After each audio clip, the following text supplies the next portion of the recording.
Assalamualaikum, apa khabar semua? Cikgu harap semua sihat-sihat belaka lah. Okey, insyaAllah hari ini kita akan masuk topik baru, tumbuhan. Tapi sebelum kita masuk topik baru, cikgu nak kita rewind sama-sama topik yang lepas pada sesi kelas online kita yang lepas. Kita baru habiskan topik haiwan. Kita belajar tentang cara pembiakan haiwan. Ada 2 jenis, bertelur, melahirkan anak. Contoh-contoh haiwan yang melahirkan anak apa? Contoh-contoh haiwan yang bertelur apa? Lagi apa kita belajar? Haiwan yang menyerupai induk dia. Betul tak? Dan macam mana cara haiwan ataupun induk menjaga ataupun melindungi anak-anaknya. Dan juga kita belajar tentang kitaran hidup haiwan. Betul tak? Kitaran hidup rama-rama macam mana? Kitaran hidup nyamuk macam mana? Kitaran hidup ayam macam mana? Tu kita dah pelajari. Kalau lupa, boleh ulang kaji balik. Okey. Okey, so hari ni kita akan masuk topik baru iaitu tumbuhan. Nampak tak kat belakang ni cikgu lukis apa cantik ni? Pokok. Pokok ni apa? Pokok ialah tumbuhan.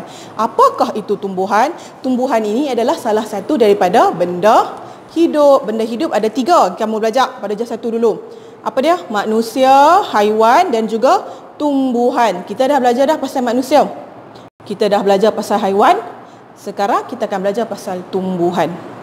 Okey? So, ni tumbuhan yang cikgu lukis. Ni tumbuhan yang real punya. Pokok cikgu ambil kat bawah sekolah. Inilah tumbuhan, salah satu contoh tumbuhan. Seperti kalau kamu ingat pada kamu darjah 1 dulu, waktu kamu darjah 1 dulu, kamu dah belajar tentang bahagian tumbuhan. Ada bunga, ada daun, ada apa lagi? Batang dan juga akar. Kamu dah tahu dah ciri-ciri tumbuhan macam mana dan bahagian tumbuhan, bukan bahagian anggota, bahagian tumbuhan. So, untuk tahun 2 kamu akan belajar tentang kepentingan tumbuhan. Ni, kepentingan tumbuhan ni. Kenapa? Apa pentingnya tumbuhan ni kepada manusia dan juga haiwan? Kita sama-sama benda hidup, tapi apa kepentingan tumbuhan kepada manusia dan haiwan? Kita akan belajar benda tu. So anak-anak, apakah kepentingan tumbuhan kepada manusia dan juga haiwan? Apakah kepentingannya? Okey, jika kita akan ulas satu persatu kepentingan tumbuhan kepada manusia dan haiwan. Okey, jom. Okey, so hari ni cikgu akan terangkan kat kamu 4 kepentingan asas tumbuhan kepada manusia dan juga haiwan. Okey, jom kita tengok dulu satu persatu dulu dah. Yang pertama ialah habitat untuk haiwan. Yang kedua, sumber udara. Yang ketiga, sumber ubat. Dan yang keempat ialah sumber makanan. Okey, cikgu akan ulas satu persatu dengan lebih terperinci. Kita mula dengan udara. Okey? Tumbuhan adalah sumber udara kepada manusia dan haiwan. Seperti mana yang kamu tahu, manusia dan haiwan memerlukan udara untuk bernafas. Itu ialah keperluan asas kita. Yang kamu dah belajar waktu tahun 1 dulu, betul tak? Dan siapa yang memberi sumber udara tu sebenarnya? Pokok lah. Sebab pokok yang menghasilkan oksigen dan oksigen itulah yang digunakan oleh manusia dan haiwan untuk bernafas. Okey, kita bernafas, kita hirup oksigen masuk dalam badan kita. Itulah yang penting. Kenapa tumbuhan ini diperlukan oleh manusia dan haiwan. Okey, dah settle pasal sumber udara, okey? Okey, yang kedua pula, kepentingan tumbuhan ialah ia sebagai habitat buat haiwan.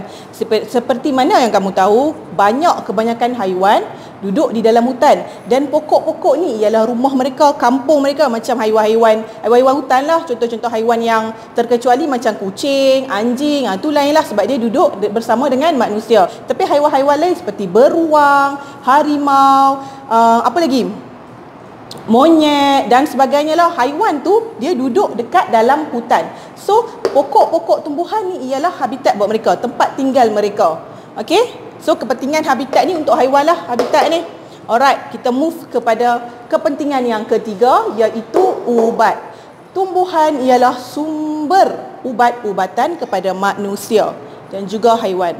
Okey, seperti mana kamu tahu, ubat-ubat yang kita makan semua tu ubat apa? Paracetamol ke, ubat batuk ke, ubat sesemua dan sebagainya dihasilkan daripada tumbuh-tumbuhan. Haiwan. Allah ciptakan tumbuh-tumbuhan ni banyak kebaikan kepada manusia. Okey, dia bukan saja sumber udara kita yang hasilkan oksigen, tapi dia jugalah yang menjadi sumber-sumber ubatan. Macam adalah pokok-pokok tertentu yang digunakan untuk hasilkan ubat-ubatan untuk orang sakit dan sebagainya. Banyak kelebihan tumbuh-tumbuhan. Kan banyak kan pokok ni, tumbuh-tumbuhan ni ada macam-macam jenis kan, dan pelbagai jenis tu ada manfaat dia kepada manusia, insya-Allah. Okey, habis pasal sumber ubat-ubatan. Dan yang keempat dan yang terakhirlah untuk kali ni, iaitu sumber makanan. Kita makan tumbuh-tumbuhan tak? Kita makan. Haiwan makan tumbuh-tumbuhan tak? Haiwan pun makan. Contohnya monyet, dia makan apa? Makan pisang. Pisang ialah tumbuh-tumbuhan lah. Macam kita makan tak tumbuh-tumbuhan? Kita makan. Contohnya kita makan sayur, kita makan buah, buah strawberry, buah apple, buah manggis, buah durian. Itu ialah tumbuh-tumbuhan. Kan? So, ialah sumber makanan bagi manusia dan juga haiwan. Ini 4 kepentingan asas yang kamu kena ingat. Ni memang kamu kena ingat. Habitat buat haiwan. Yang kedua, sumber udara untuk manusia dan haiwan. Yang ketiga, sumber ubat-ubatan. Dan yang keempat, sumber makanan bagi manusia dan juga haiwan. Okey, ada tak lagi selain empat ni kepentingan tumbuh-tumbuhan kepada kita dan juga haiwan? Kepentingan tumbuh-tumbuhan pada manusia dan haiwan. Ada tak lagi? Ada, banyak. Cuba kamu fikir. Cikgu beri masa. Cuba fikir. Okey. Ambil masa lah kan nak fikir. Okey, tak apa. Cikgu share dengan kamu 1 ataupun 2. Selebihnya cikgu nak kamu cari sendiri. Ni kemahiran berfikir aras tinggi. Selain 4 ni, apa lagi kepentingan tumbuh-tumbuhan? Okey, cikgu bagi yang pertama. Ia ialah menyumbang kepada landscape pemandangan. Kalau kamu pergi taman, pergi taman rekreasi ke mana-mana kan, dengan pokok-pokoknya yang cantik, yang warna-warni, tu ialah kepentingan dia lah. Dia punya, kita panggil apa? Sumbangan dia kepada manusia. Kan kita dapat nampak, tengok benda yang cantik, benda yang indah, itu ialah kepentingan pokok juga. Kalau tak ada semuanya bangunan je, kan, kat mana-mana pergi pun tak ada pokok-pokok yang hijau, yang cantik, rasanya macam mana? Tak seronok lah dunia ni, betul tak? So sebab itulah betapa pentingnya pokok-pokok dan tumbuh-tumbuhan ni yang Allah anugerahkan kepada manusia. Tumbuh-tumbuhan ni ialah salah satu anugerah Allah lah kepada kita. Okey, lagi selain tu, cikgu dah kongsi satu. Yang kedua apa? Kepentingan tumbuh-tumbuhan. Lagi. Pokok-pokok ni lah yang digunakan oleh manusia dalam pembangunan, dalam penghasilan perabot, penghasilan apa lagi? Kenderaan, contohnya macam orang buat sampan, buat bot dan sebagainya, buat perabot sofa, kerusi, meja dan sebagainya daripada tumbuh-tumbuhan lah kan. Itulah kepentingan dia kepada manusia. Banyak sebenarnya, banyak kegunaan dia. Kan? Okey, apa lagi? Cikgu rasa banyak lagi. Banyak, contohnya daripada tumbuh-tumbuhan, bunga-bunga lah kita hasilkan minyak wangi yang wangi-wangi tu. Kan, kalau tak ada tumbuh-tumbuhan, tak ada minyak wangi, busuklah kita. Betul. Okey, itu sahaja cikgu rasa. Hari ini cikgu nak fokus kepentingan tumbuh-tumbuhan sahaja. Cikgu harap kamu boleh ingat. Yang pentingnya ingat keempat-empat ni.